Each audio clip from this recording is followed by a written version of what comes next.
Ada yang ditutupi, polisi sulit bongkar, DPR, pelaku sangat rapi.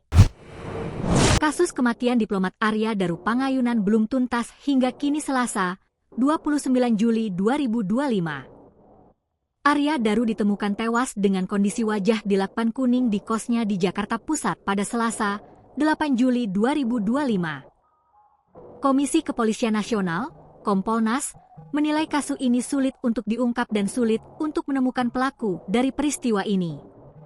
Polda Metro Jaya juga tidak bisa menyimpulkan bahwa Arya Daru tewas dibunuh atau bunuh diri. Namun pengamat dan eks-polisi meyakini bahwa Arya Daru tewas dibunuh.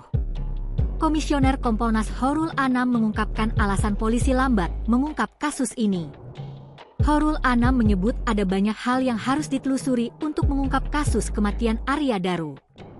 Mulai dari rekam jejak digital hingga proses autopsi, semakin ditelusuri semakin kompleks juga kasus ini.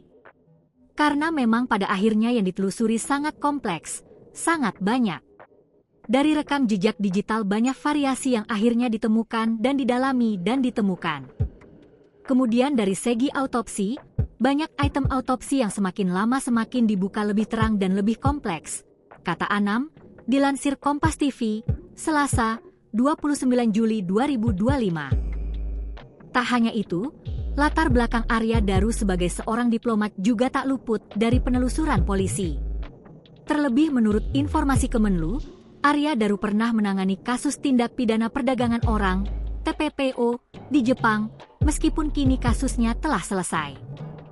Variabel-variabel itulah yang dinilai Kompolnas sebagai penyebab lamanya polisi mengungkap kasus kematian diplomat Arya Daru ini.